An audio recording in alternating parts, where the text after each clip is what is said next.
Hello.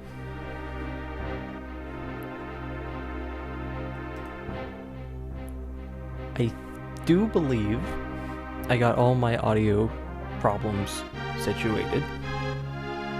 If not, please just say the word. I will get it fixed. Hopefully.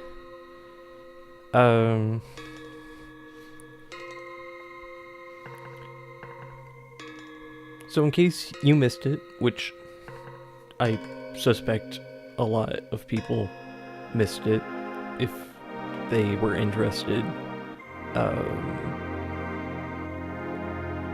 yesterday I did a stream talking about what you're seeing right here, the Spanish translation for Fire Emblem Genealogy of the Holy War, which I was involved in.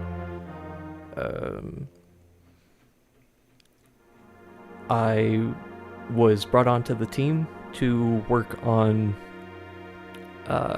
researching all of the names that are in the game that haven't currently been officially localized, and just organize all things regarding to names in the project.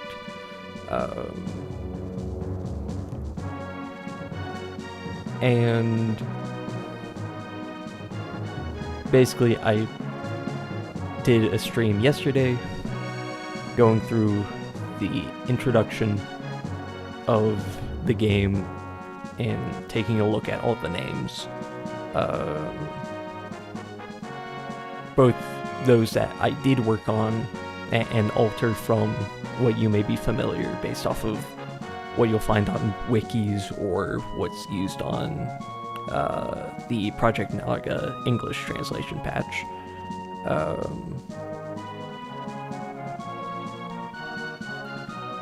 That being said, whenever I did yesterday's stream, my audio was terrible and barely audible.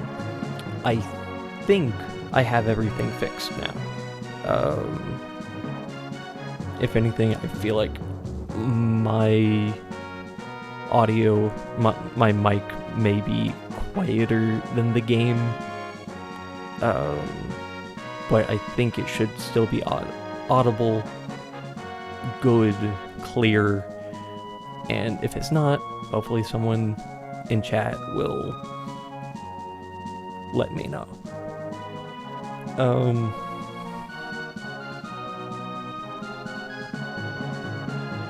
Anyways, since yesterday's stream went so unfortunately,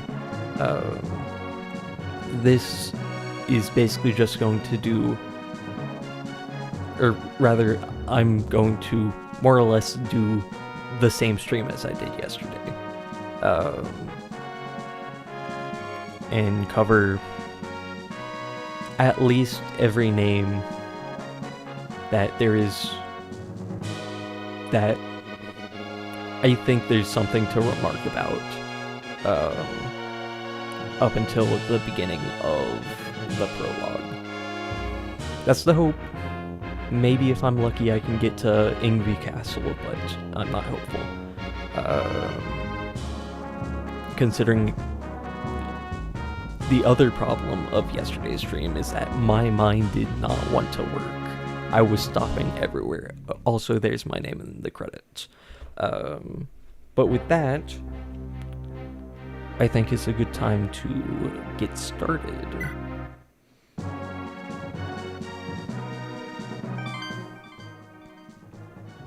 With a new game. And just like last time, we're going to be stopping a lot. So,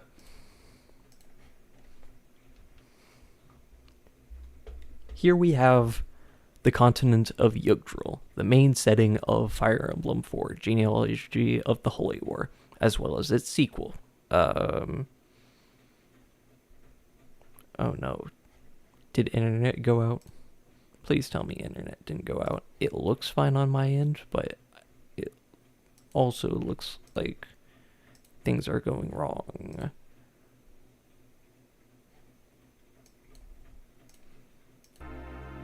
Is stream good? No, it looks like stream's good. It just looked like chat disconnected on my end. Okay, we're back. We're so back. Okay, so just like last time, I will be using YouTube chat to post all of the specific terminology that I will be using both in English and in Japanese.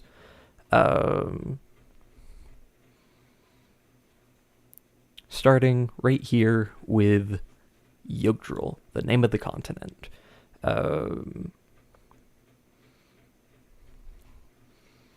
It probably isn't much of a surprise, but Jugdral, or as it is called in Japanese,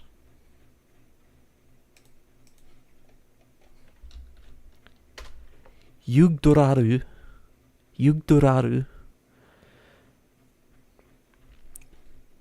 is a slight contracted form, a bit of a shortening of Yugdrashiru, or as you're likely more familiar with in languages that aren't Japanese, Yggdrasil. In Norse mythology, Norse cosmology, Yggdrasil is this titanic ash tree that sits at the center of the universe. And around it are 9 separate realms. And it is in rather it is at Yggdrasil that the gods of the realms convene for their regular meetings. It is a bit funny to us that it has such a simple name, but to them it was simply called things. And from here, we already get into deep connections between Norse mythology and the world of Fire Emblem, Genealogy of the Holy War, and Thracia 776. Just as there are 9 realms that surround Yggdrasil, in Jugdral, if you look at the world map, which we'll be seeing, I'd like to say shortly, but realistically is going to be probably over 30 minutes from now. The map of Jugdral is broken up into 9 different sections that you have 8 nations when considering the Munster province and the Kingdom of Thracia as separate rather than united, and the E Desert. All 8 nations plus the A Desert make up 9 parts of Jugdral, just as the 9 realms are around Yggdrasil. And similarly, you can make a connection between how the gods convene at Yggdrasil to how the gods of the world of Jugdral, that Naga, Forseti, Salamander, Loptus even, and other entities that are viewed as gods, they convene at Jugdral to challenge the state of the world. And it's this way that the names of Fire Emblem directly relate to the concepts and the narrative presented in each game is that which draws me into me being the etymology guy for Fire Emblem, more or less. The way that things intertwine as they are, and the satisfaction of realization of how things tie into each other, that's what drives my interest so much. And I hope that I certainly can't say energy because I have a fairly non-energetic voice, but I hope my passion can at least show through and interest any potential viewers as well. Moving on, for a more loose connection between Jugdral and Yggdrasil,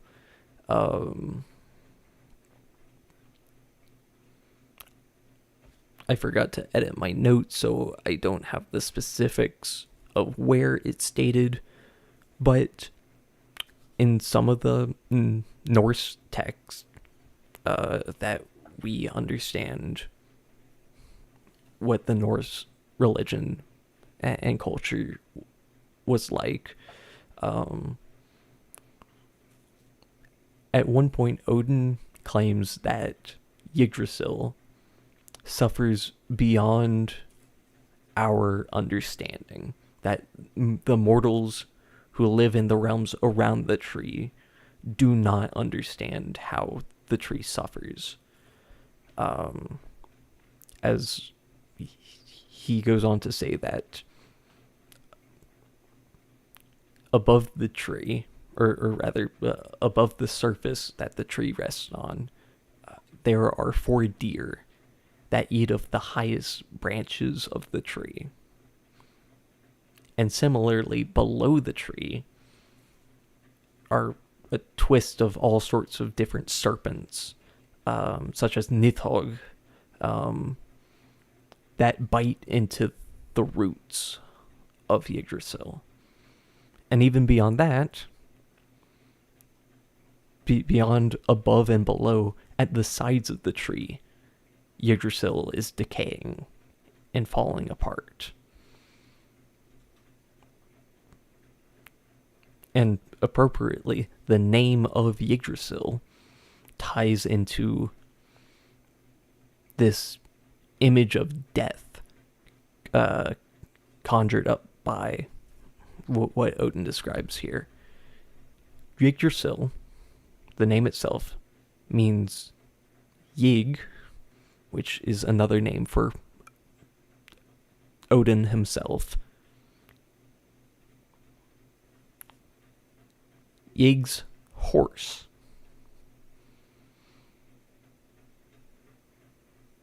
Which is kind of funny when you stop to think about it, because it's like saying God's horse.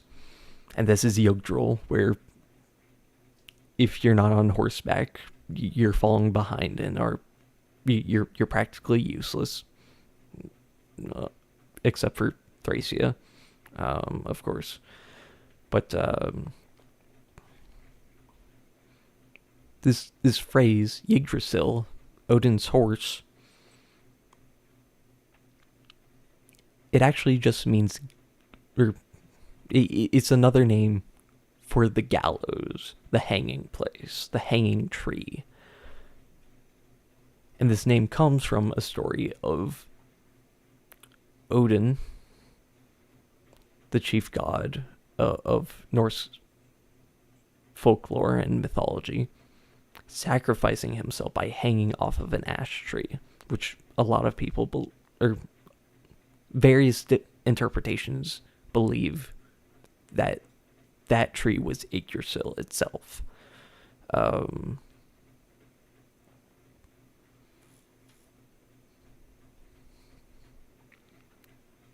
But this all culminates in this name invoking such images of death and suffering, which in a way is appropriate, of course, with a lot of fantasy settings like Fire Emblem. A common idea or cliche is that the world is in strife, that there's so much suffering. And of course you see that in the prior Fire Emblem entries with Arcanea and Valentia, that they have their fair share of suffering, which doesn't sound like the greatest of phrase. But this name choice feels like it really stresses just how much the suffering is in Jugdral. That, you look at this introductory timeline and you have mass death and mass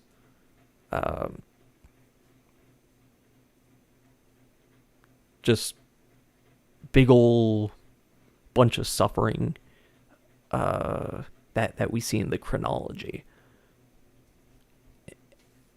And to me, that seems very deliberate. Okay, let's move on ever so slowly through the chronology.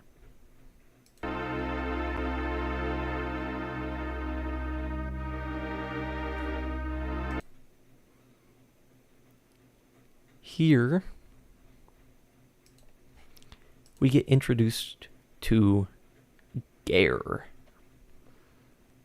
I'm glad I got it right first time. Last stream, I immediately wanted to say the old name from the fan translations, Gale or Gale. But no, as of Heroes, whenever Salem got added, I believe, the Archbishop, the original Archbishop of the Loptrians and the first to 17th Emperor of the Loprian Empire, is named Gair.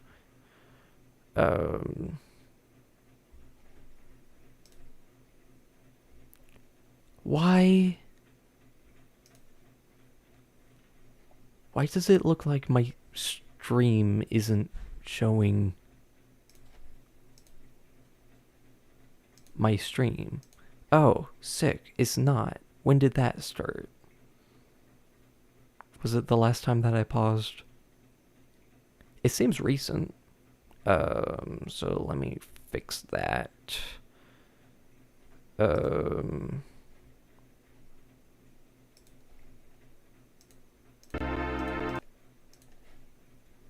we back? We're so back. Sick. Okay, so Gair. That's who we were talking about.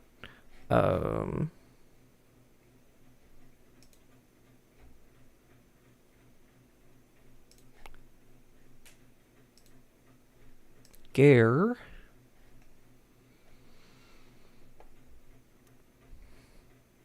is a name I really don't like. Okay. Sorry, just looked at chat again. Glad that everything's back in place. Gair, before I get distracted again. A name I don't like the official choice. I think I was saying last stream that to me it's a name that felt like it was changed for change's sake. But I can simultaneously understand where they got the name choice from. So,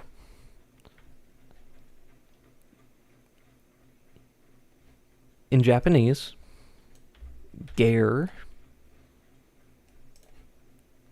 is named Gade. Gare. Gare. And every Japanese resource that I have cited, or rather, the existing Japanese resources that do similar analysis of names, like what I do, are of the mind that this is a corruption of a similar name. Geri. Geri. Geri. Which is Gary.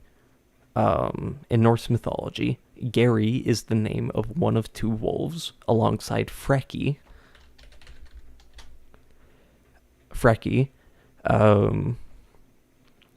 That belong to the god Odin. Whenever Odin would walk a fresh battlefield, Gary and Freki would eat the corpses of fallen warriors.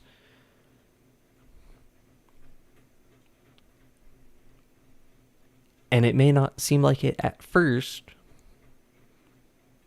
but the localization choice used in Heroes for Gair, as we see, is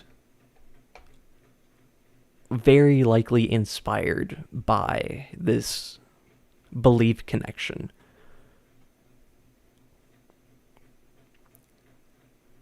I forgot to look this up before stream. I can't recall if it's just in Scottish English or if it's in Scottish Gaelic as well, if it's shared between the languages and dialects. Gair, written both as we see it with Emperor Gael. There I go, doing it again. Emperor Gair. Or with a spelling that matches the spelling, the phonetic spelling of Gair's name in Japanese.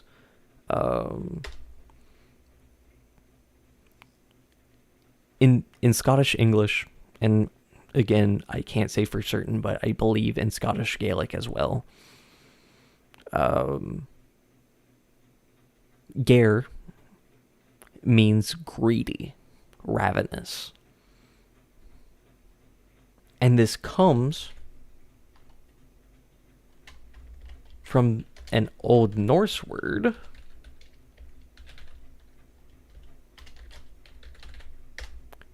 Gur, G-E-R-R, and is from this word that we get the name of the wolf Gary. It derives from the Old Norse Gair.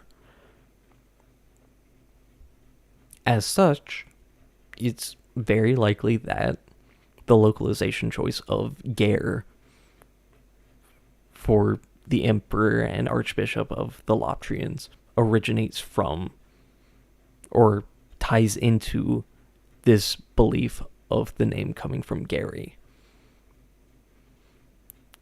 Similarly, it's possible that a name of Scottish origin also ties into this.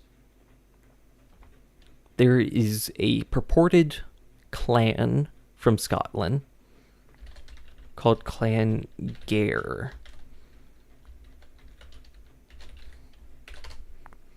Written as dropped in chat. Gayre is what was initially stated to be the name, but there's reason to believe that the latter spelling, which matches, again, what we see with Emperor Gair.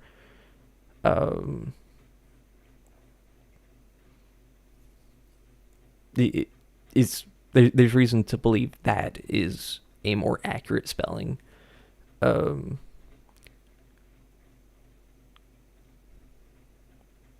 This is the name of a supposed long-lost tribe. Poor wording, my apologies. Clan. In Japanese, the words clan and tribe are more or less interchangeably, so I make that mistake kind of often. But Clan Gair was allegedly a lost family that was written of in a book from, I think it's 1947 or something, by the first and I believe the only known chief of the clan, by the name of Robert Gair.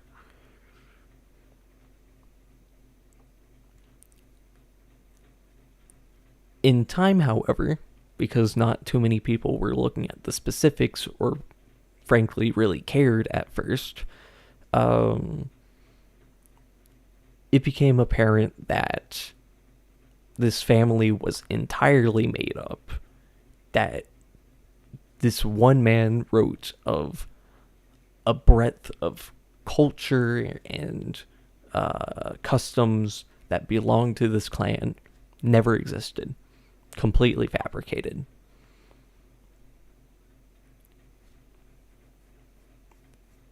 And I bring this up because it is entirely possible that this played into the decision of the name localization that we got.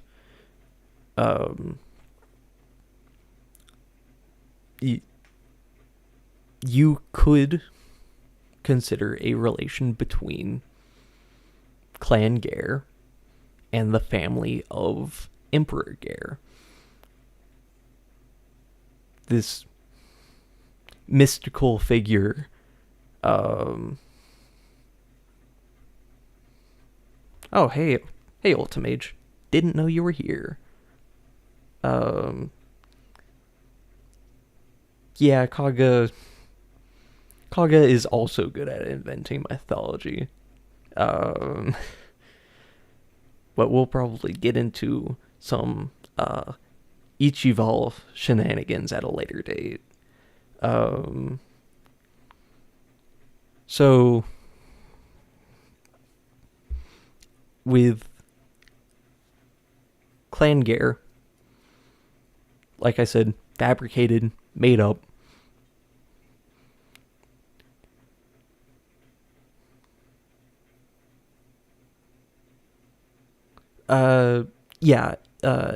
Ichival, or Ichival, as later forms were suggested, is the Japanese name for Yufel, the holy bow of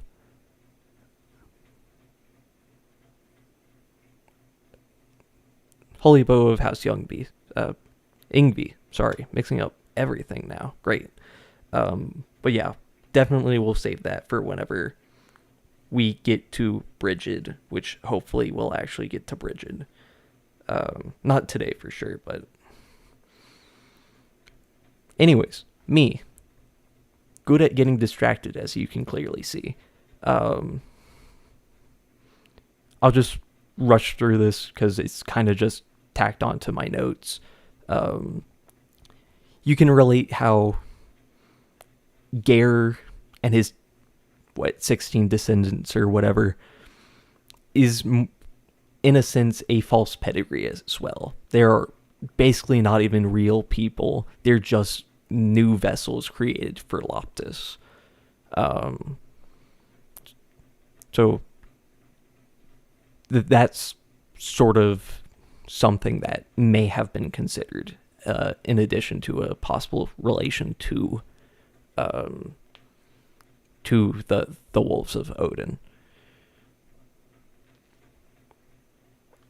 I have a different assertion, but I will save that until we go a little bit further.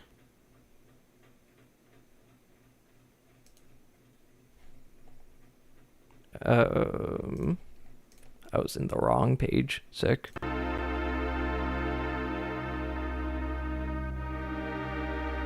Right here. Prince Maera. The younger... Okay, cool. It didn't pause and black out my screen. Sick. Maera is the younger brother of some Emperor Gair. We don't get a specific on the numbers.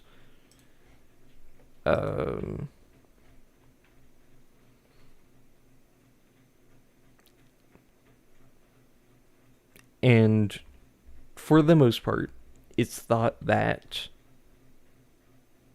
Maera, written both as it's officially localized or what some of the older translations used.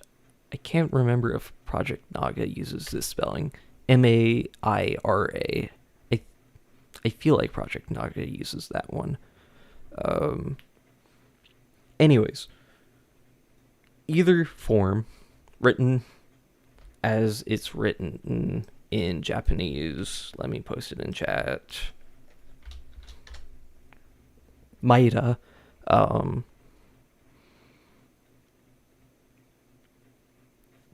Generally, this is thought to come from Greek myth. There is a story of a man called Icarius,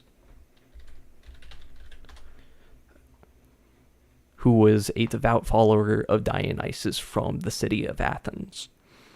And him, being passionate of his chosen god and what he represents, jollity, frivolous behavior, and probably what most of you might know and what's most important to the story, wine. Icarius decides that he wants to share the wine making process with some of his compatriots. However, those who drank it were not prepared for the effects of it, and very quickly believed that they had been poisoned and deceived. So they kill Icarius. This seems very detached from a name like Maera, and that's because it kind of is. Maera is the name of Icarius's daughter's dog. And whenever they learn of Icarius's fate,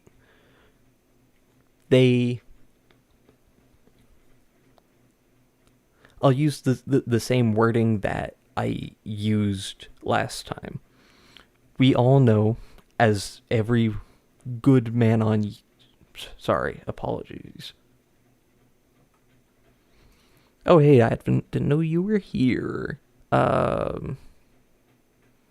Yeah, House Dozel. That's a name. That is certainly a name. I do not like House Dozel. I have a lot of problems with House Dozel. Okay, you did just get here. Okay. So...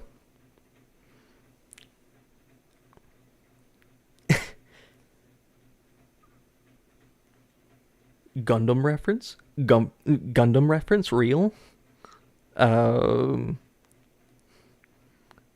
Anyways, so what was I saying? Right. I was at the difficult part to talk about on YouTube. So I'm going to do the good YouTuber thing. We all know that subscribing on YouTube is good, yes? Haha, funny, clever tactic. Um, so what's not good? Unsubscribing. Icarius's daughter, unsubscribed from life. As did her dog.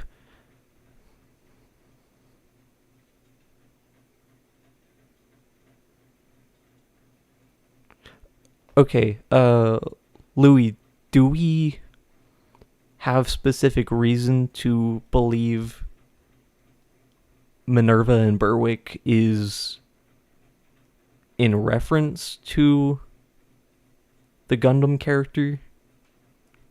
I really need to get around to playing Berwick one of these days. Anyways, the uh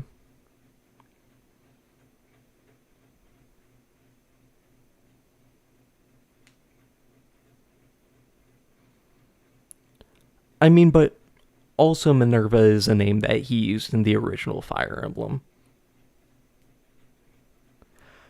Okay, no, you were that as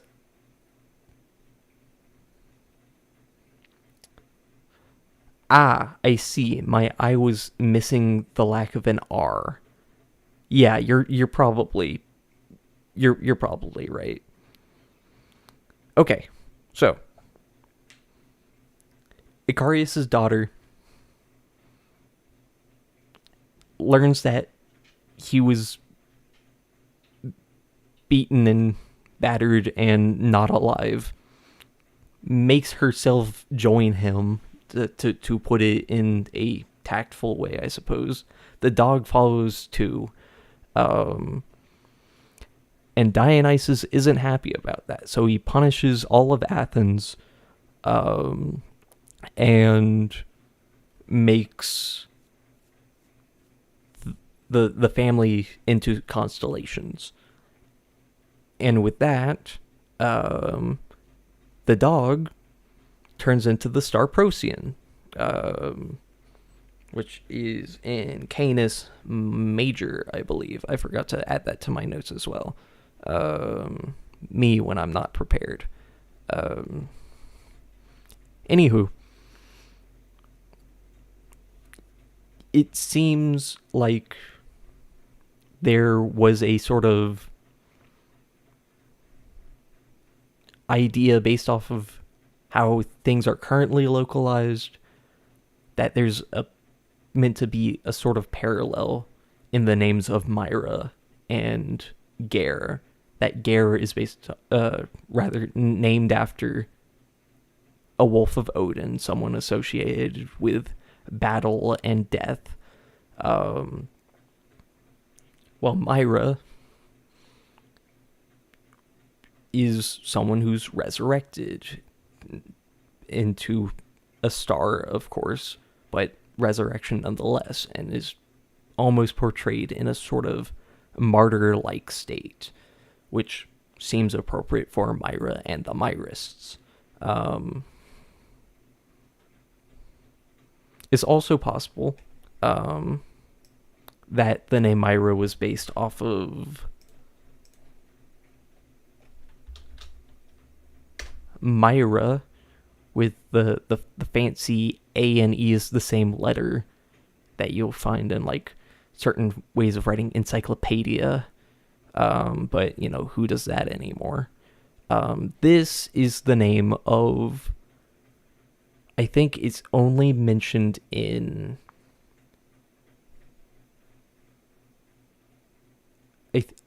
I think it's only written in Egil Saga, which is an old Norwegian document, I think, and not Icelandic. I could be getting things mixed up. But basically, it's a land documented as being part of the conquest of Harold Fairhair, which is the first king, really, of Norway. So it's possible that some inspiration comes from there. I, however, am a little different, a little of an opposing mind. I think Gair and Maera's names are supposed to be related in a different sense. Going back to Gair,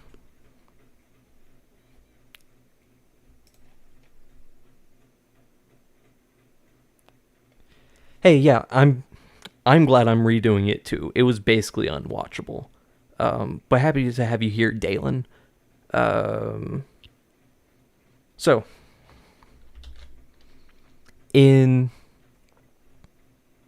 or rather, let me compose myself again. I'm great at not being composed, I know. Going back to Gair, in Japanese his name's written, like I posted it in chat, Gair.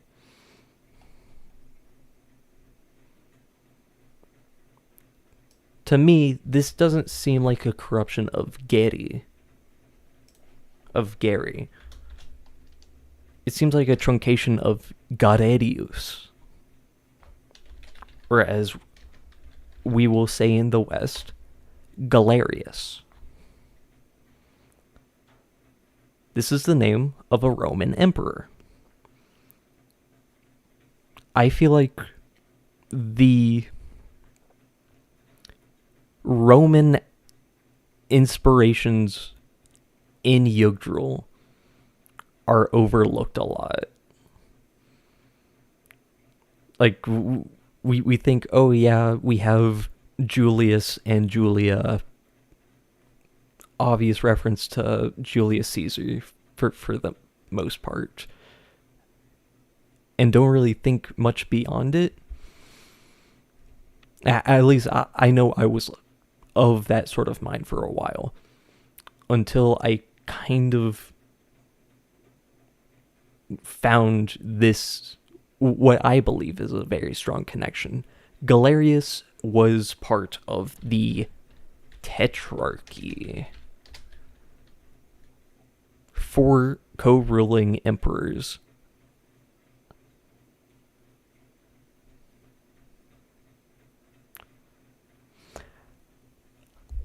It's funny you say that, Advent.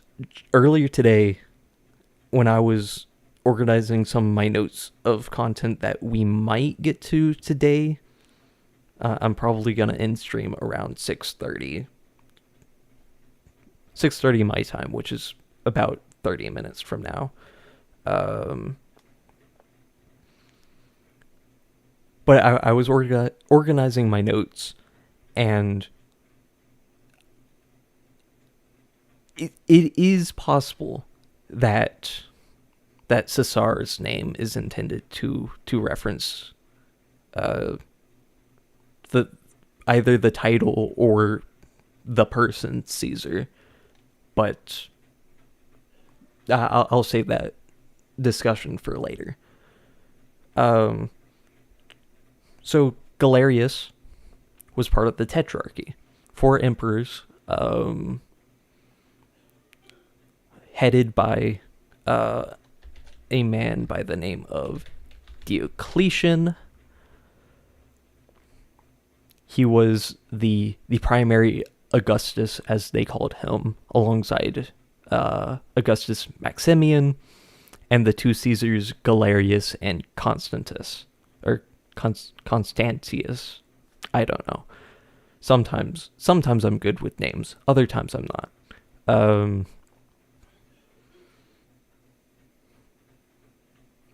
Why this is relevant is because there was a little thing that happened during the reign of these 4 men called the Diocletianic persecution. fun things. Am I right? Nothing like persecuting, right? That's a joke. I'm legally required to state that's a joke. So,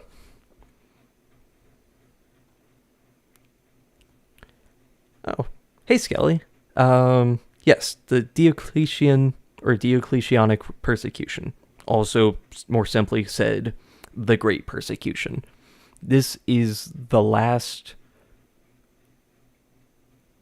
purported to be the last major period of persecution to the Christian faith within the Roman Empire. And while the occurrence bears the name of Diocletian, what's lesser known is that it was Galerius who was the main leader and the main organizer of this event. That Diocletian himself, for the most part, was very religiously tolerant of other people. But it was Galerius who really started to push for his co-rulers to make such edicts that would put restrictions on religious freedom.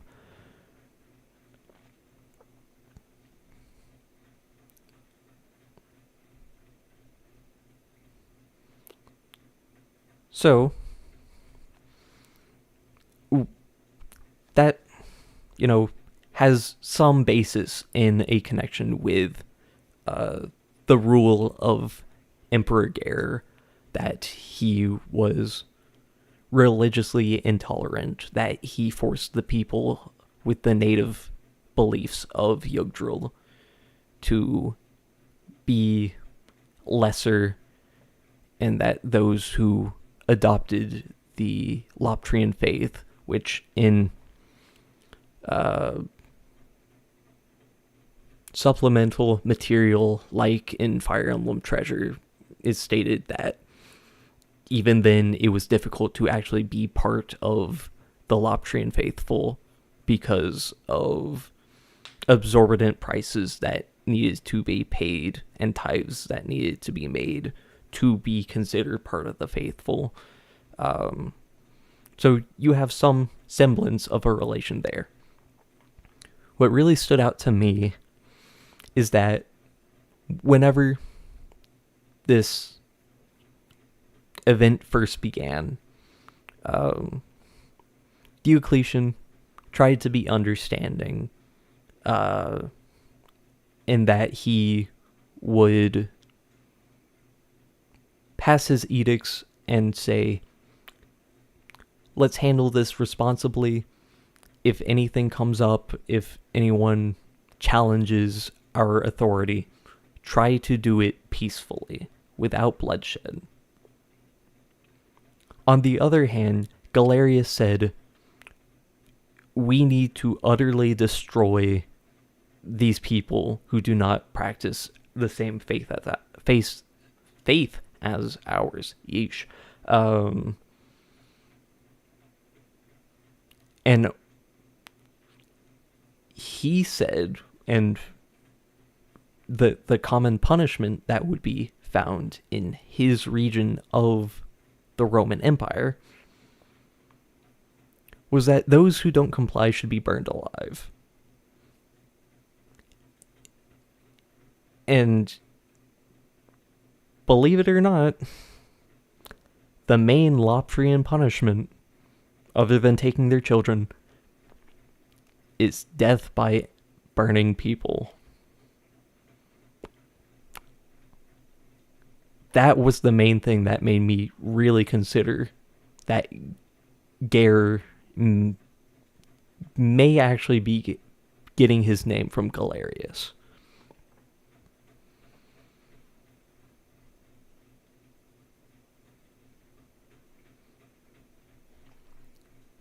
Moving on to Maera.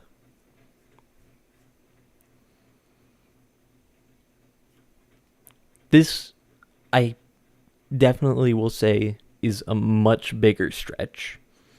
Um, but I am of the mind that Maera gets the name. Oop.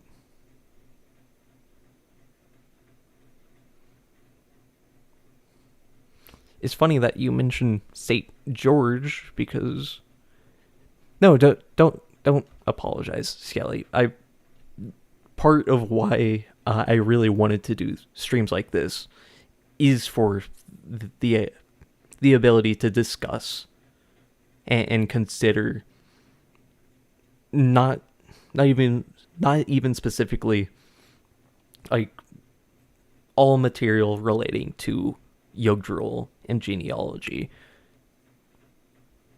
Just having banter and conversation about stuff like the fact that St. George was a victim of the Diocletianic persecution. And I meant to say this earlier.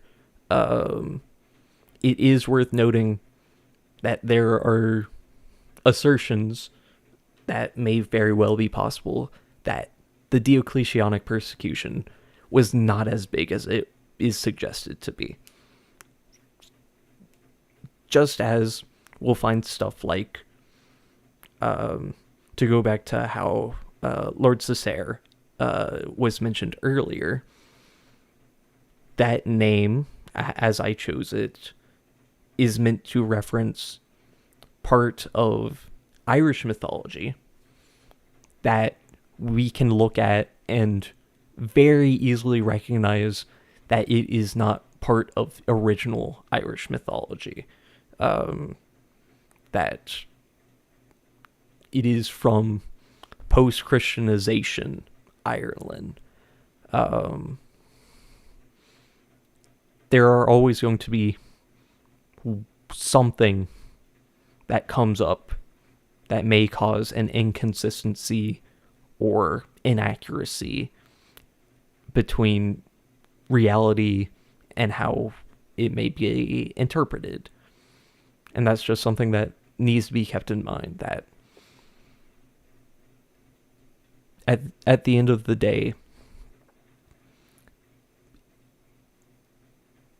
these decisions may have been made off of inaccurate information based off of the information that they had access to. And that I primarily try to connect the intent of a name's use to the character or the location or what have you. Anyways, aside done. Maera.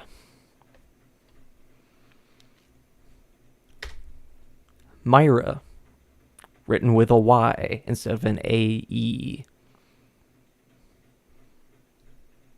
This is a city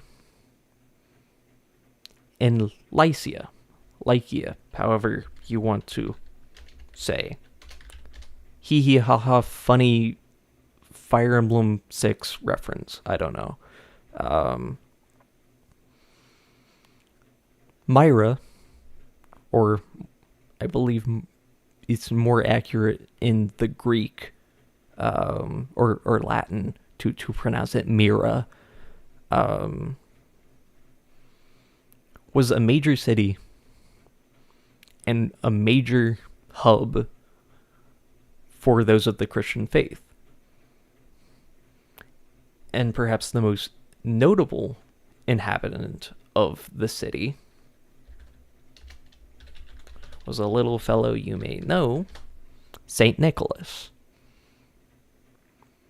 Saint Nicholas, perhaps one of the most famed saints, not for having killed a dragon, but for his generosity and giving to people, hence why we have the modern Saint Nick, Santa Claus.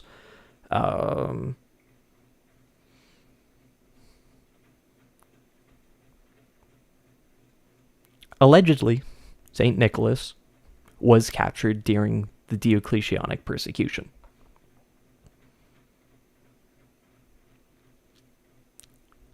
To me, I think that there is a loose intent to relate to Saint Nicholas through the city of Maera. But again, I will stress that it is a stretch. In Japanese, the name's written this: Mira. This is the same name used for Mother Milla from Shadows of Valentia and Gaiden.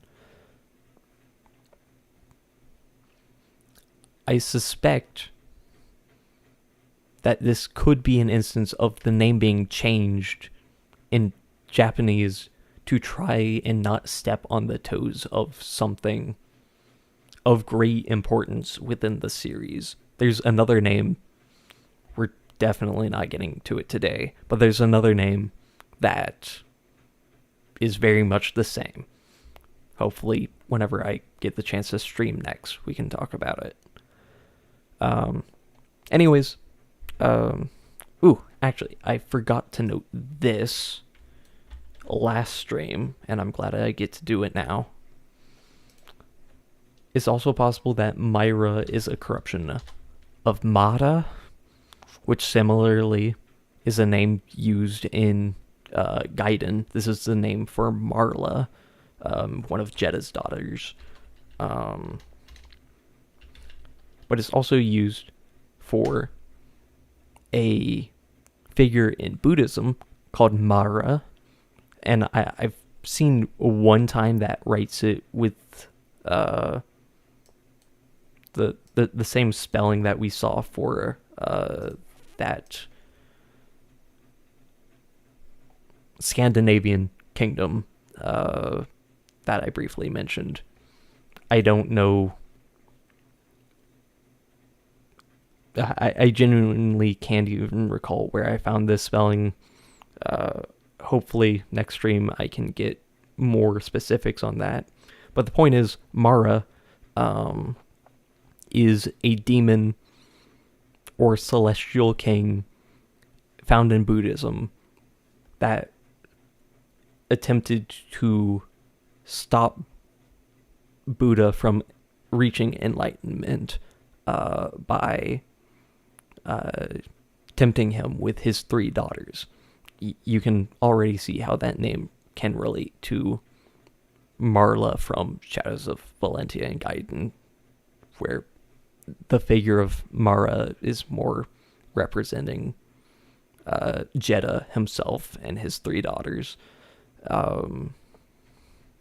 However, you can also relate this to both the Buddhist connection to the Japanese names of the dead lords, which of course are tied to Loptus, sorry. So you have a connection there, which I'll go into probably not today. But also you can relate to how the Loptus bloodline is associated with evil, and how Sigyn, someone of the descent of Maera, is able to find love with Kurth, someone from the bloodline of light, someone descended from the bloodline granted by Naga. So you have that symbolizing a mix of dark and light.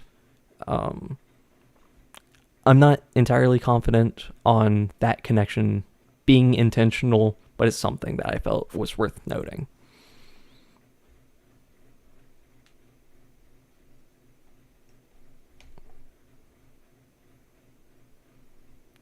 Okay, I think that's the last that I have to say about the credits. Sorry, not the credits, the chronology.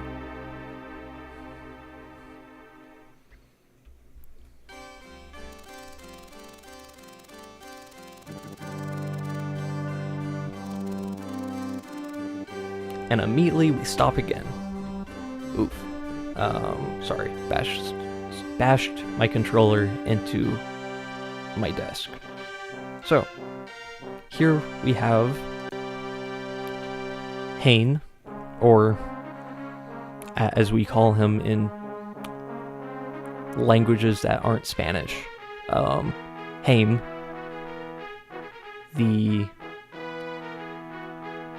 saint blessed with the blood of Naga. This is a fairly simple, straightforward name.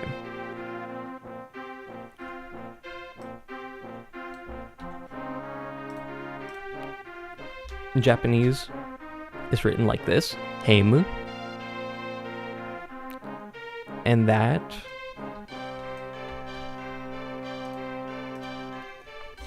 is short for Heimdall. Heimdall, or Heimdallr. In Norse mythology, this is one of the sons of Odin, the chief god. And he acts as the guard of Asgard, the home of the gods, or specifically the home of the Aesir gods. There are also the Vanir gods, but they are separate. And he resides in a dwelling that lies at the end of Bifrost, the rainbow bridge that connects the earth to the sky. Immediately, with the idea of the rainbow and the idea of the gods, we see a connection with the figure of Heim to the deities, since he is blessed with the blood of Naga and light, and Naga is a divine dragon of light. Or I don't think specifically stated to be a god of light, but is heavily associated with light.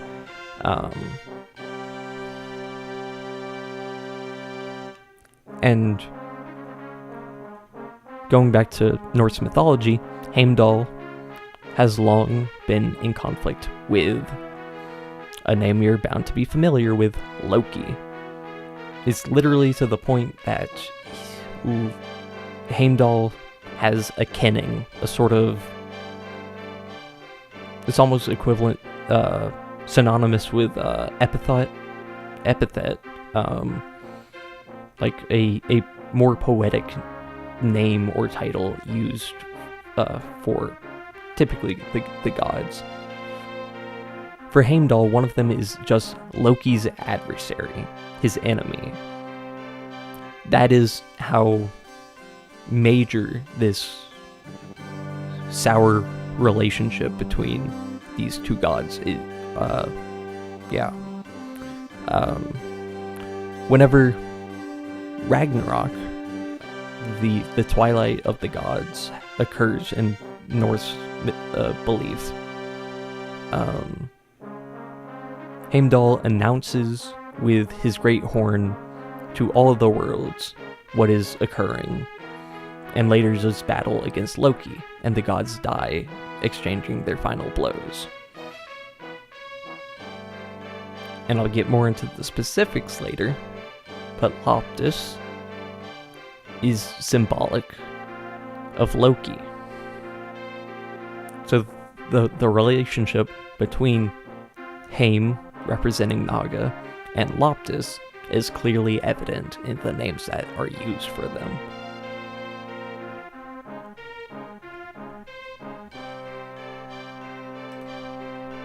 I believe that's all I had to say about Heim. Or, again, as is used in the Spanish translation, Heim. Similarly, you'll see on this map screen, the Spanish translation uses Barhara for the capital of Granville, Belhalla. I'm not entirely sure what the reasoning was, but whenever Awakening was localized, the Spanish translation used Barhara. and it remains to be used as such in Heroes. Actually, I think Latin American Spanish uses a different name from European Spanish, but I could be mistaken.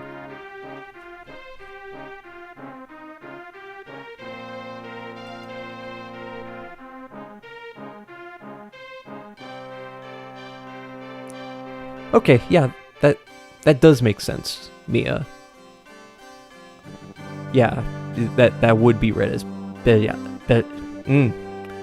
Nope, I'm not gonna do it. My Spanish is too bad, and I've been talking for too long to do a Spanish double L pronunciation. Anyways, I do believe we can move on from Heim. And I think there's just one other name to be covered in the map screen. Everyone's favorite, every playtester's most confused reaction is embodied here.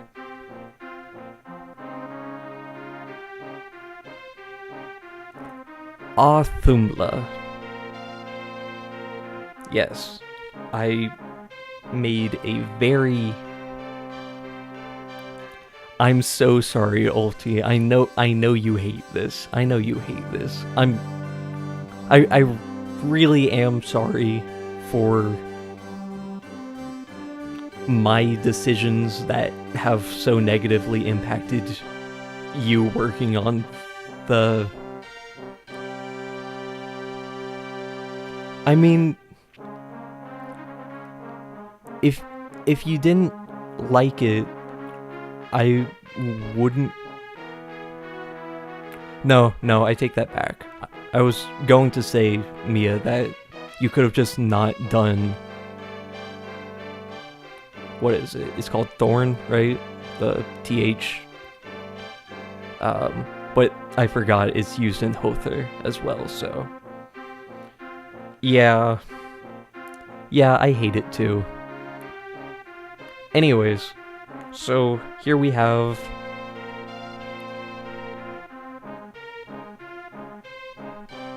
Oh, yeah, I mean, I think Thorn is a nice way to condense the TH sound into a single symbol. But yeah, I don't think it was meant to be put into pixel art. Yes, I'm the etymology guy, but also I would have been happy to just throw my hands up into the air and say, it's not my project, it's someone else, they can do whatever they want with the names at the end of the day.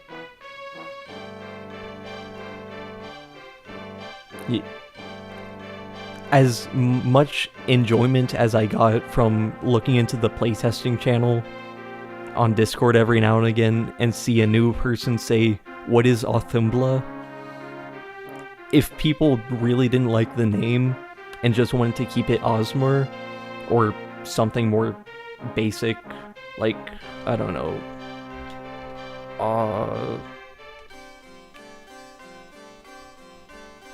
like Azmur or something, that would have been fine with me. Again, I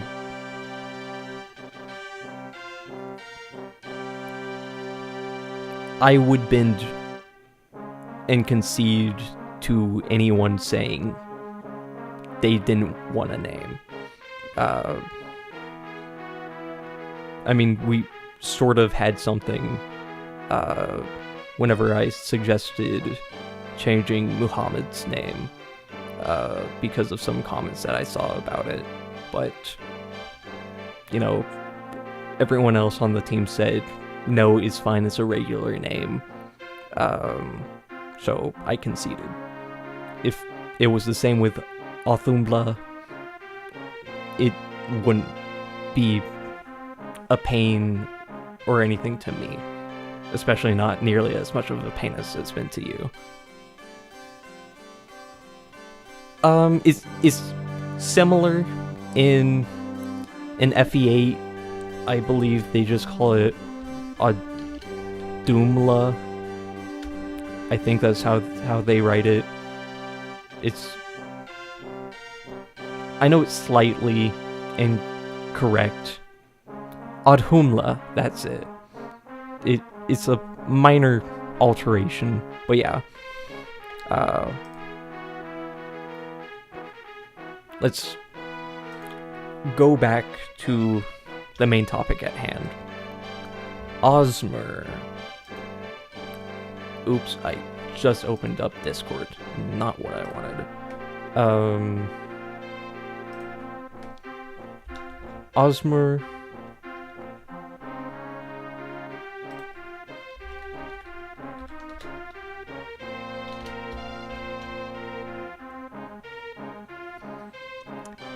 That's how his name has traditionally been written, Azmur, and then in Japanese it's Azmur.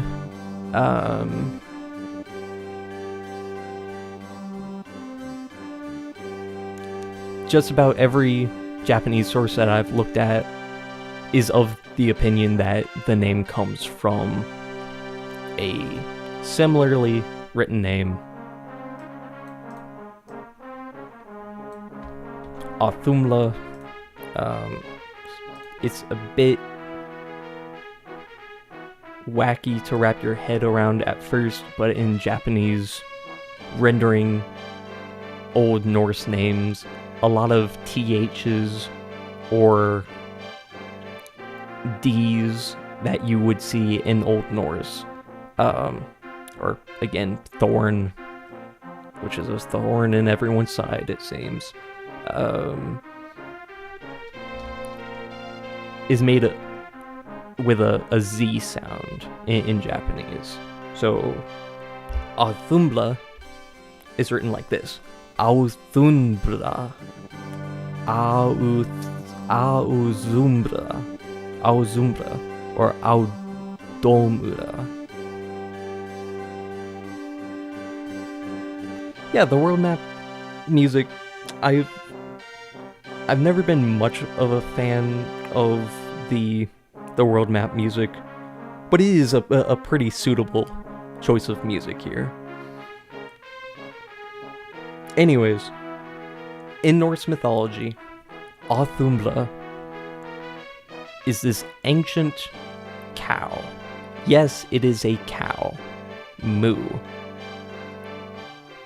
If we really want to be funny,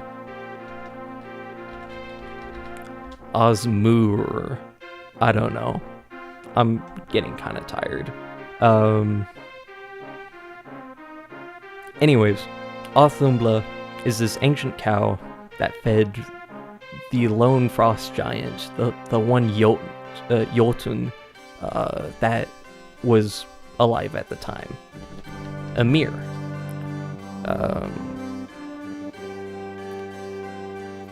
Ymir fed from Auðumbla's milk, and she slowly licked at the ice that made up the land around them, and eventually she managed to uncover Buri. This is the grandfather of Odin, the chief god of the Aesir. And that's kind of all we know about Auðumbla. There's really not much else said about Auðumbla. But you can make a decent connection with the character of Azmur. That he is this sickly, decrepit old king. And I was kind of doubting myself whenever I said it last stream, but now I can say with confidence, man had maybe one predecessor. considering his age,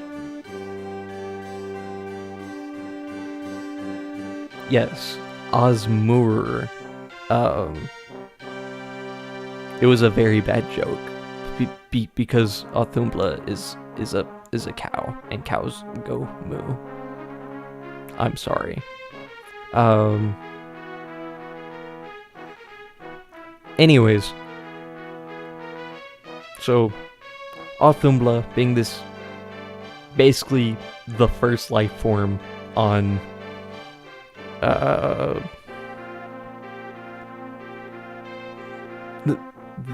the initial life form seen in Norse mythology. You can relate that to Azmur's late age, that he's this sickly old man. And the fact that Auðumbla, the cow, is able to more or less initiate the existence of the gods, because the Jotun, like Ymir, aren't considered deities, really. At least to my knowledge, or how I recall Norse mythology at the moment. I could be mistaken, but Auðumbla is able to initiate the existence of the Cessair gods, and you can tie that to how Azmur is belonging to the founding house of Grandvale, that he's king from Valhalla. And again, it's very possible that with how the chronology lays out, that Azmur knew Saint Heim himself, probably called him Grandpa or something. You know, funny, silly stuff like that makes you really call into question the timeline of Jugdral, but whatever. And I think that's the last name that I needed to talk about with the world map sequence.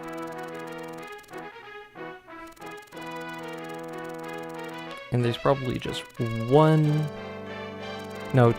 two other names that we'll talk about this stream.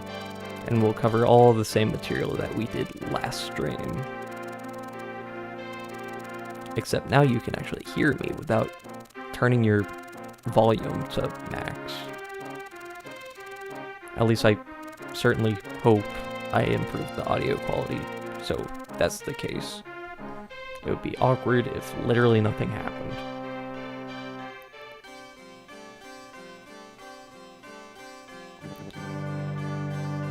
Mia, I think I kind of like what you went with the French patch. I think that would be an improvement. I don't think I've said it this stream. No, Advent, don't leave. I mean, I hate everything that you just said, but don't leave. It wasn't that bad. Anyways, I was about to say, I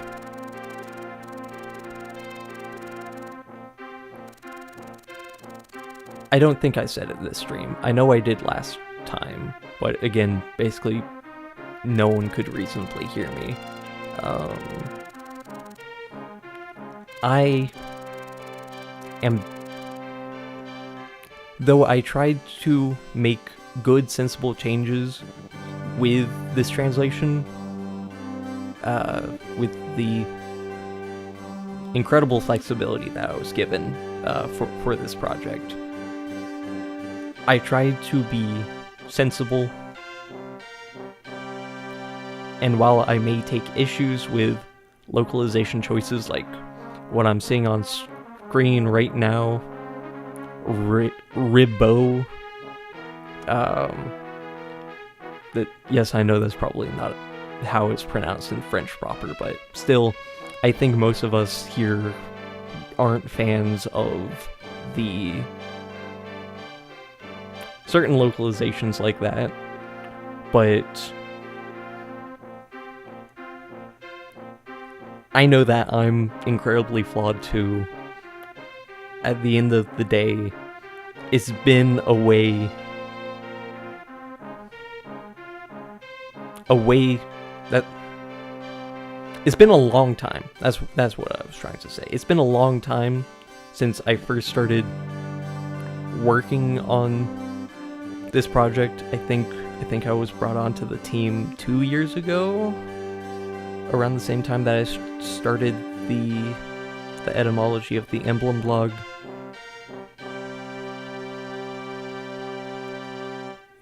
But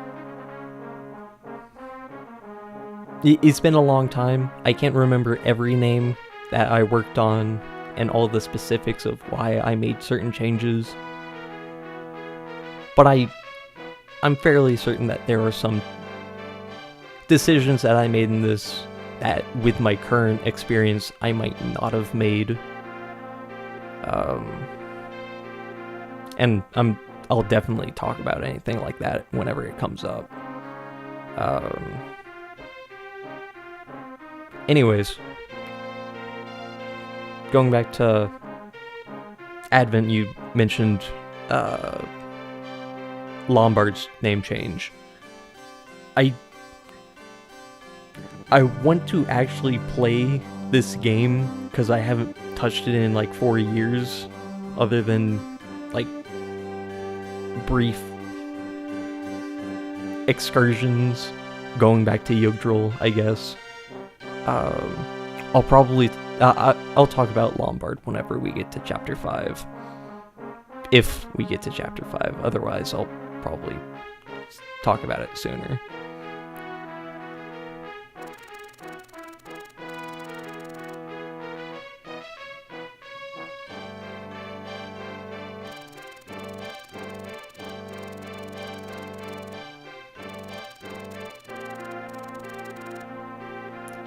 And I know that I technically could skip the world map sequence, but it's a new translation patch. I may not be the most well-versed in Spanish, but I still would like to show off the translation. A lot of effort's been put into this.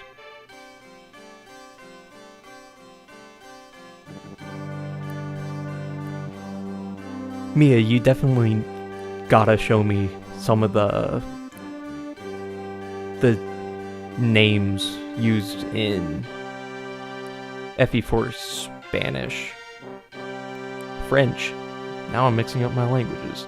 I definitely would like to see that sometime.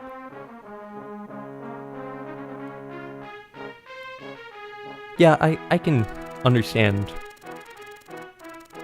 any name changes, like anything that would conflict with languages. I went into working on this project assuming that there would be instances of various suggestions that I gave for the project that would be ruled out because of any language issues.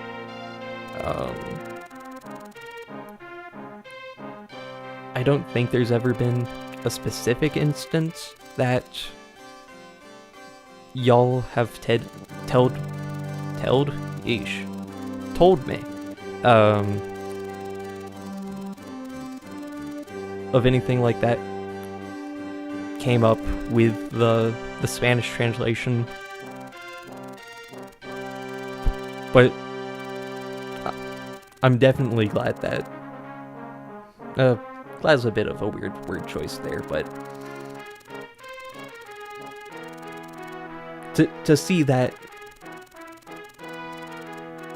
interaction between languages occur, it is very interesting to me.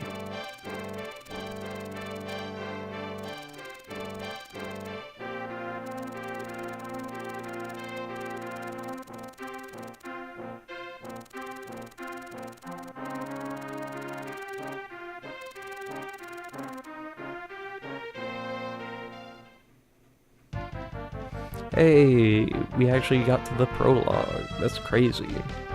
And just like last time, we're probably not going much further beyond it.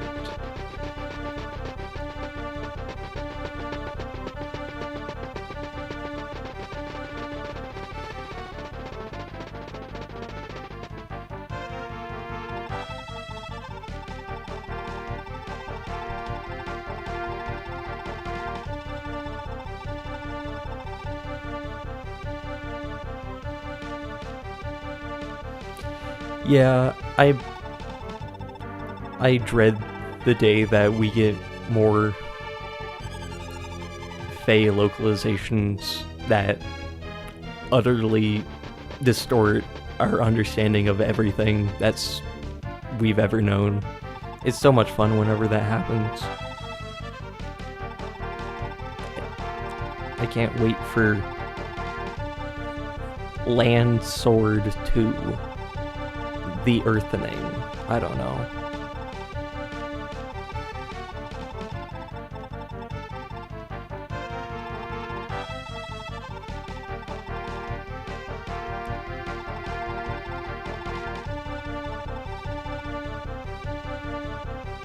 I am curious if... Yes, the Earthly Land Sword. I'm curious if Seirin, or Sailane as the old translation is. Yeah, I'm curious if they do change that. Because Celeste, of course, was changed from Celestia. And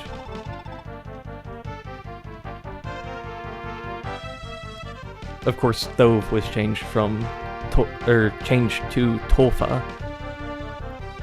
But then they didn't change Zaxxon at all. Despite it very obviously referencing, like, the Saxony. So I'm curious if they do anything with Sailane. Anyways, new stop. Probably the last stop for the day, because I'm going a bit longer than I initially intended.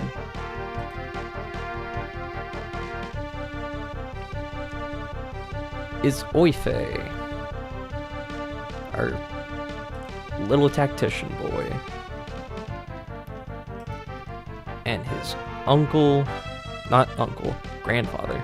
I don't know why I keep wanting to say Cessair is his uncle. Lord Cessair. You're going to be more familiar with how it was written in Project Naga, like this.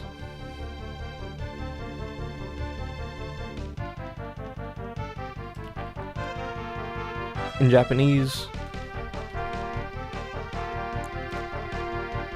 the name is written like this: Susaru. Susaru.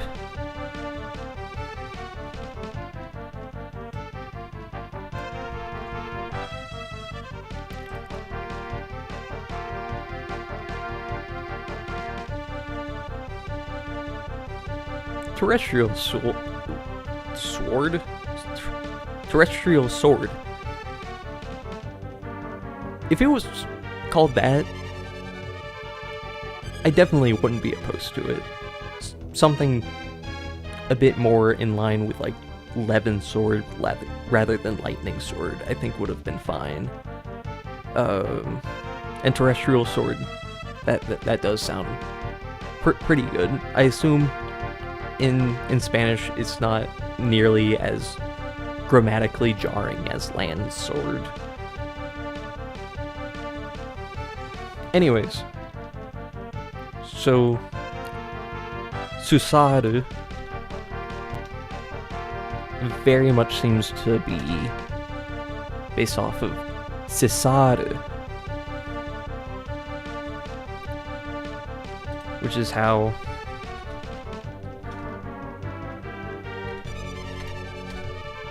these names are commonly written. Spanish, Cessair, and then the latter spelling, I believe that's more common in Portuguese and Romanian.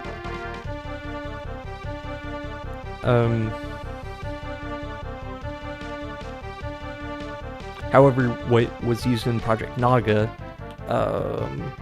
is the Italian form of Caesar. And to clarify, because I know we were talking about this earlier, in Japanese, this is how Caesar, as in the title, or a rather, like when referring to Julius Caesar, it would be written this way. Cesare. That was really bad. Cesare.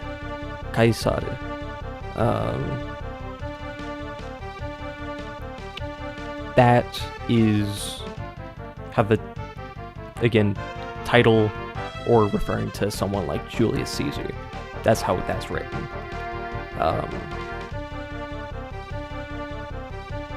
The name choice used in Little Master. What is my brain doing right now? I meant to say Project Naga. That's how I definitely know I need to end stream soonish. Project Naga. Very different translation.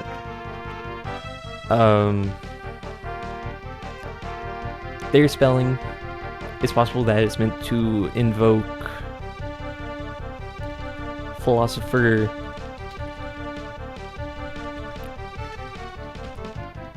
Cesare Beccaria. I do believe that's how the Italian pronunciation would be. Who's a very respected philosopher and considered one of the brightest minds that we had from the Age of Enlightenment,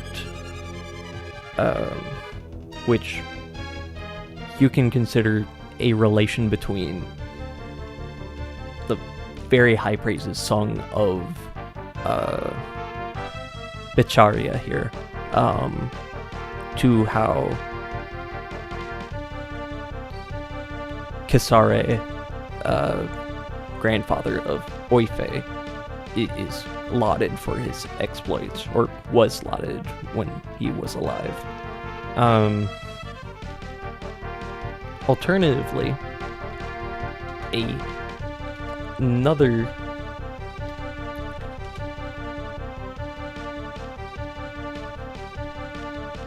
name that pops up is Cesare Borgia. This is, or rather this was,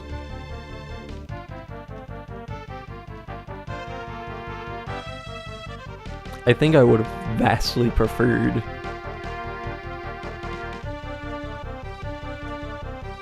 No. I almost said Little Chalfie, but Little Ingvi is good. Little Ingvi is good, even if I don't know the reason why. Anyways, Cesare Borgia was the illegitimate son of Pope Alexander VI.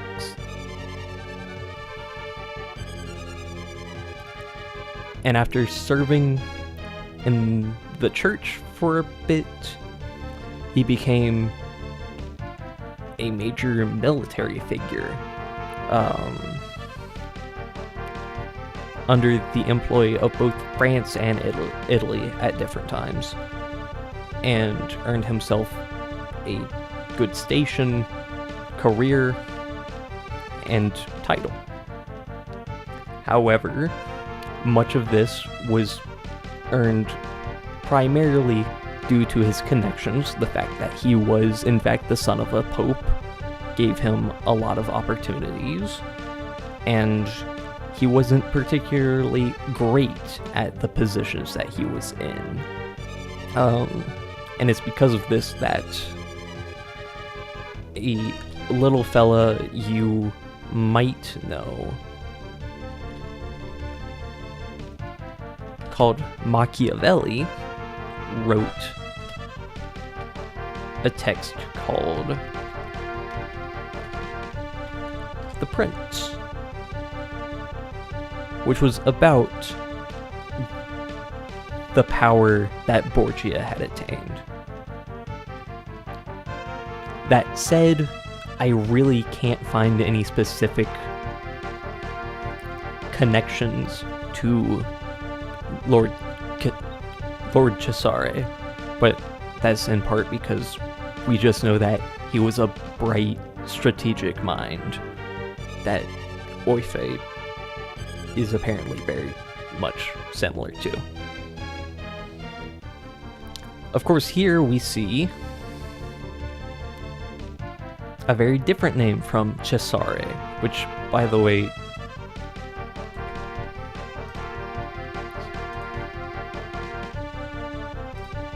in Japanese, Cesare is written like that. Cesare.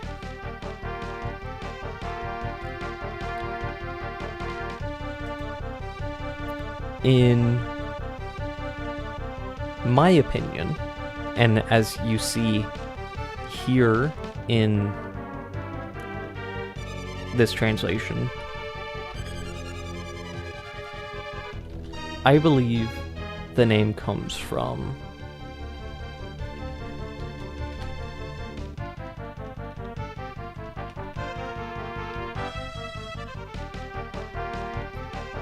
an alleged woman by the name of Cessair, or I think it's intended to be pronounced Cessair.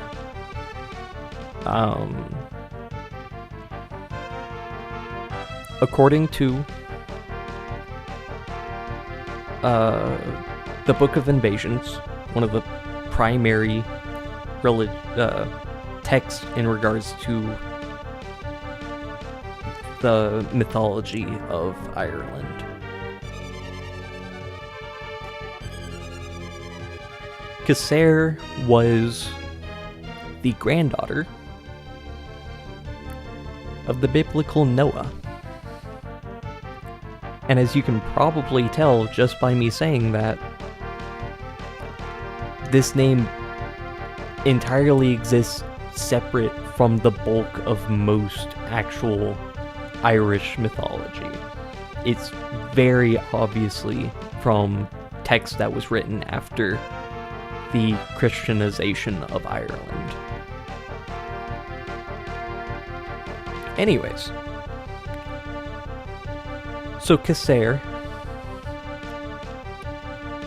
granddaughter of the Noah with the ark,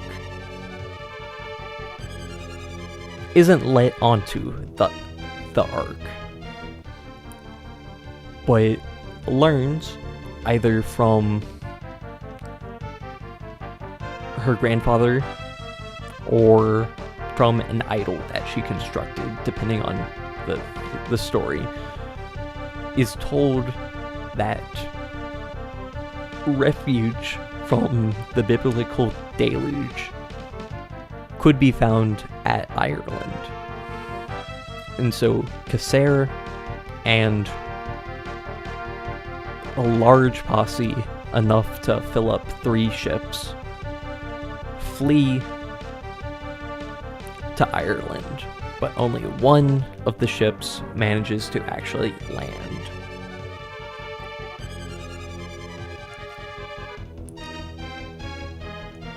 And so I think most stories say that 50 women, including Cessair, and 3 men managed to survive. to landfall. And in classic, I don't know, ancient story beats goes, they basically say, okay, we have 3 men and a lot of women. The men each get their choice of a single wife, but also we need to preserve humanity, so we need to do preserving humanity things with all of these women. That fun stuff. And so Cessair becomes the wife of a man called Fintan MacBocra, who is the only person from this entire group who actually manages to survive, because the other men they meet their end one way or another, and Fenton basically just says, I can't do this, and runs into a cave in the mountains. And then the biblical deluge happens, and he's the only one that survives.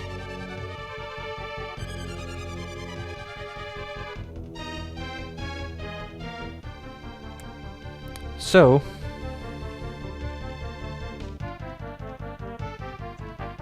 what we learn from all this is that... Okay. What we learn from all this, which is relevant at the end of the day, is that Cessair is the name of a powerful woman and leader tied into the myth of Irish backstory. Backstory is not the word for that. Irish mythological history.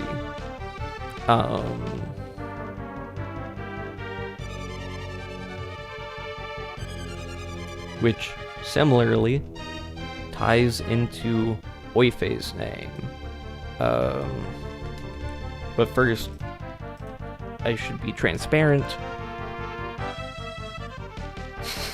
Yes, Ireland's tragic backstory,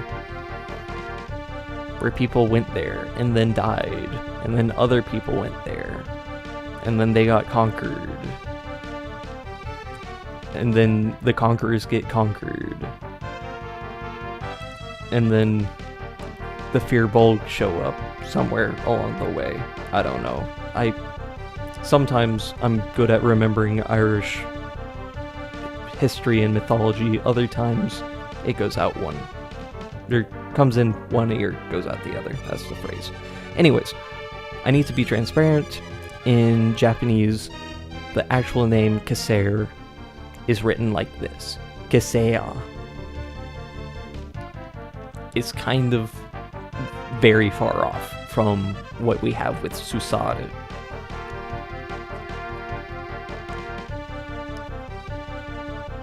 I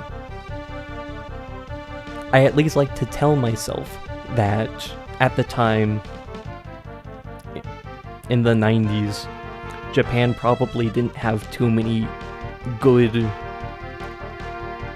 or really just probably not too many accessible translations of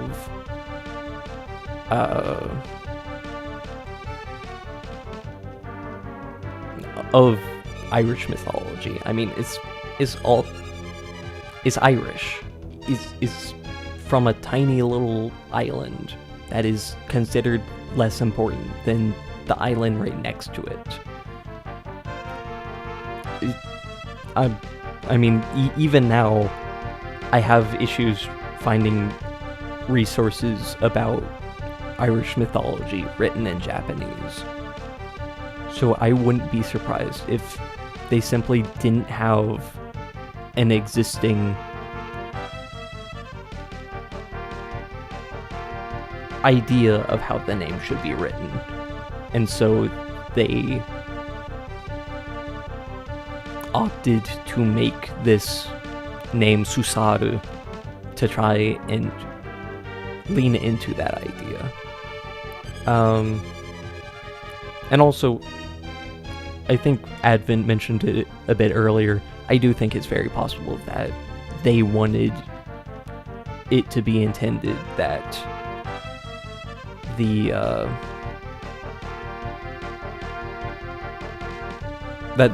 name resembles Caesar. Again, there are a lot of Roman elements to Jugdral that are more buried under the Norse and Irish inspirations. It is really fun that Oifey and Cessair are both named after women.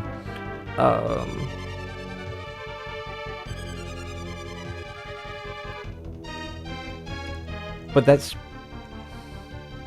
it's partly me wanting a nice little connection between them, but I also feel like if it really is intended that Oifey's grandfather is meant to reference this character from Irish mythology, that is very could be intended that they're both named after women. Speaking of Oifey,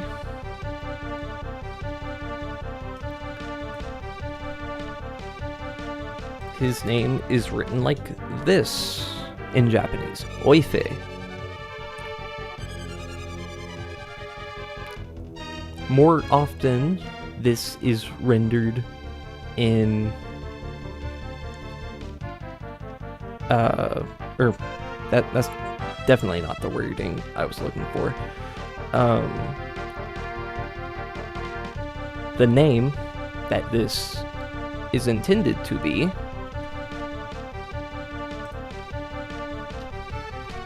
is written like this. Or sometimes this.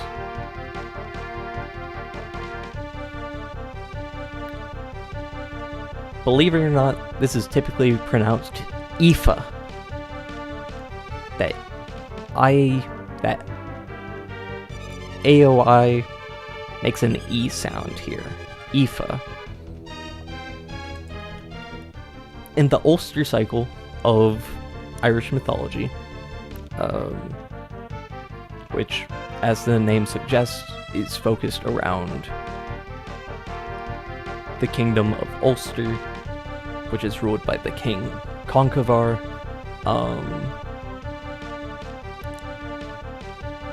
In the story, I'm just gonna rate the nice English version of the title and not botch the Irish written form. The Wooing of Emir, or Emir, I think that's more accurate to the pronunciation. We learn of two rival sisters. The aforementioned Aoife and her sister that you're definitely going to know the name of, Skahak.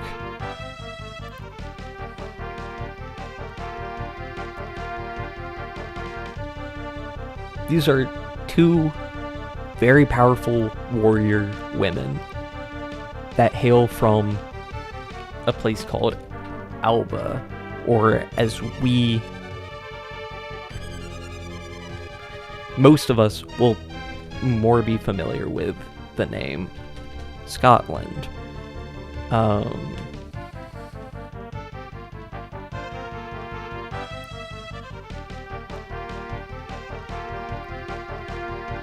They are in a constant feud with each other, and in the Wooing of Emir, Aoife makes an attack on Skahak. However, that is at the same time that Skahak is trying to train a warrior that you'll also know the name of, Cuchulainn. Yes, that is more often pronounced Hullen. Not Chulainn, like a lot of us often want to read. So, shenanigans occur where Skahak tries to put Cuchulainn to sleep, but a sleep potion that normally works for 24 hours, he's resistant to, so it only lasts 1 hour. Shenanigans like that occur. And then Cuchulainn comes back to the fight, and asks for a duel with Aoife. And before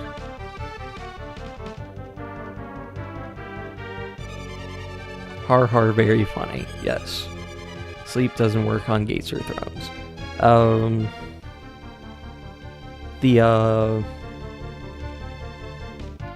Cuchulainn asks for a duel with Aoife, but before initiates, he asks her about what she considers the most precious to her, to which she responds, her chariot and her 2 horses. The duel begins, and Aoife immediately dominates the battle. I'm pretty sure she strikes at Cuchulainn's blade, and it just breaks. And Cuchulainn, at disadvantage, immediately just says, "Oh, your horses and the chariot is falling off that cliff back there." Aoife gets distracted, and Cuchulainn takes hold of her and puts a blade to her throat, and only spares her upon her agreeing to end her constant battles with Skahak. And also, in typical heroism fashion, I suppose, she's required to give Cuchulainn a son. Great, I know. I don't know why this always has to be the way the stories go, but that's what they do. So she bears a son who's to be named Conla, that Cuchulainn later kills in a late incident at a later date.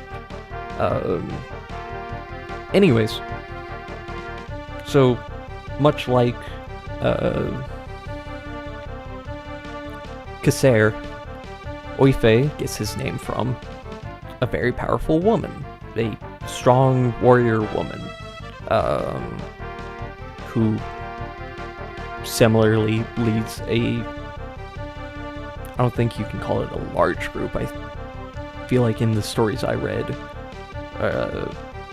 she's joined by maybe like 6 people and has a few other followers, but it's not stated to be a large army or anything.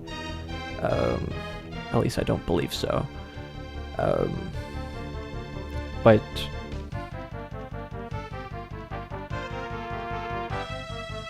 Oifey,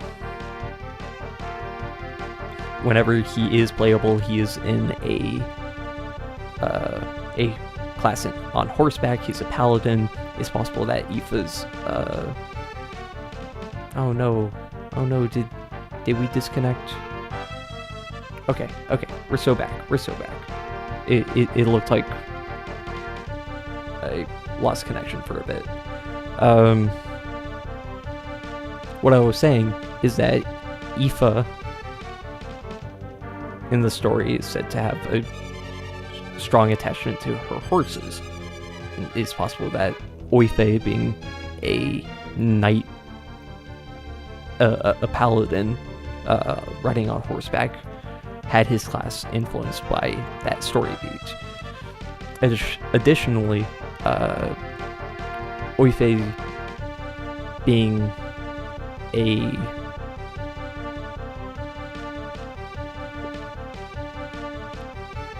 I hope I'm not mistaken on this. Oifey is supposed to be almost like a strategist, right?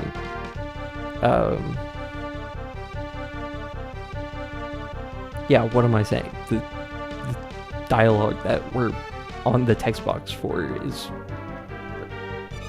the line about Alex saying that all the good ideas that he just said were from Oifey's recommendation because he's as great a mind as his grandfather or whatever. So yeah, it's possible this element of the character was informed by the tactic employed by Cuchulainn against Aoife. There's a lot of instances. I mean, just the if you read my last blog on my blog, Etymology of the Emblem, about Duval and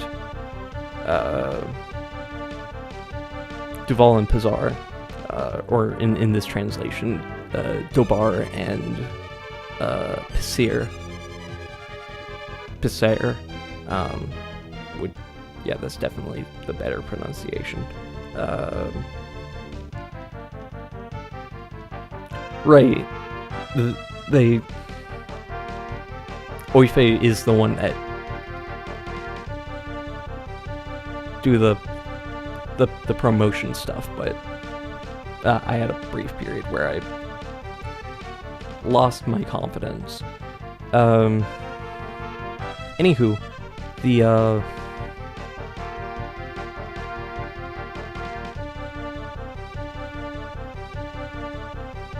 the tactic employed by Cuchulainn is possible that may have served as some inspiration for Oifey being a tactician. Like I was saying, there's a lot of names, like the aforementioned Dobar, Cessair. Now that I think about it, neither of those names work. Maybe not my greatest decision. 1 second.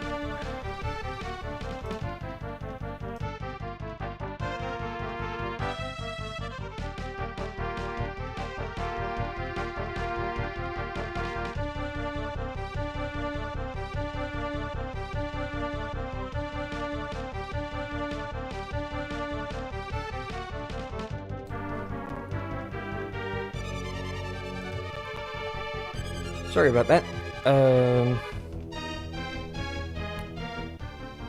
I definitely was not intending to stream this long, but we're almost done, I swear. So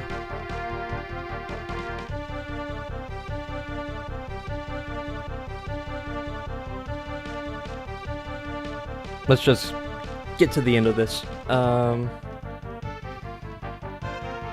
I do believe the last thing that I really wanted to say about Oifey is that the name Aoife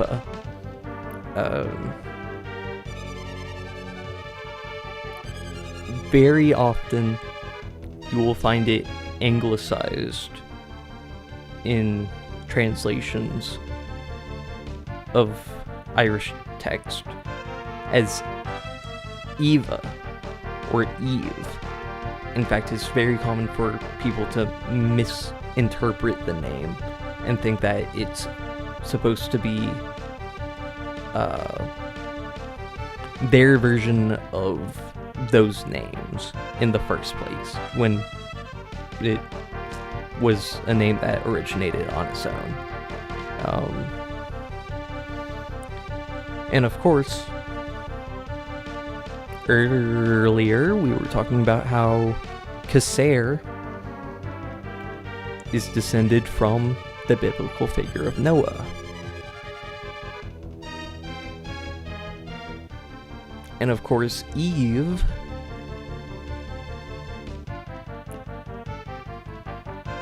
is the first woman to be created, according to the Bible. And Eve, from her relationship with the first man, Adam, would have many descendants, and amongst them would be Noah.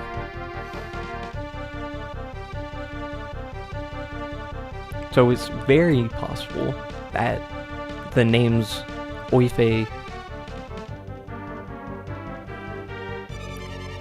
referencing Aoife, and Cessair were very much intended as both references to Irish mythology and relating to a biblical family, just as Oifey and Cessair in Genealogy, of course, our family.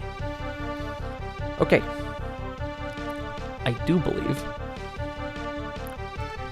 that's all I needed to say about them. And that's probably, like last time, where I'm gonna wrap up for today.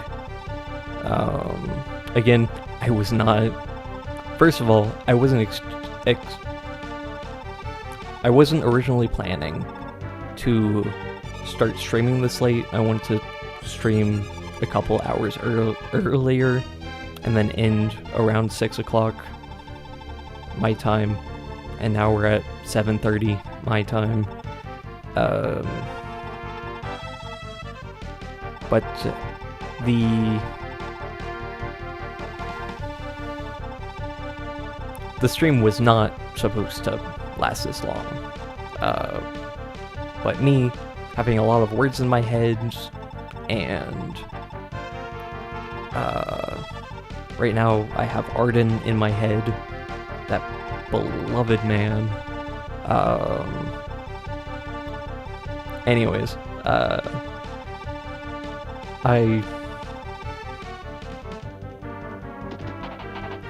just trying to say, was not supposed to last that long, but here we are. We start chapter prologue. In Japanese, the prologues are always marked as chapter 0, so sometimes I try and say chapter 0.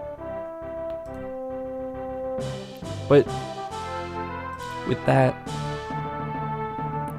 the chapter starts and the stream ends, as anticlimactic as it is. We covered all the same information as last time, but more audible, I hope. I mean, considering that I actually had interactions in the chat, I think y'all could actually hear me, and not just me mumbling.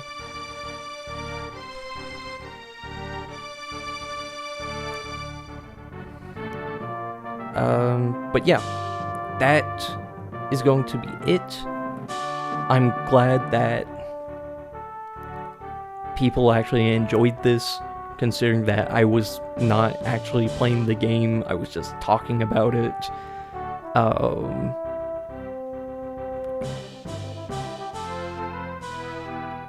I don't think you missed too much, Mia. But yeah, that's gonna be it from me. Thank y'all so very much for watching. I was not expecting to get many viewers at all.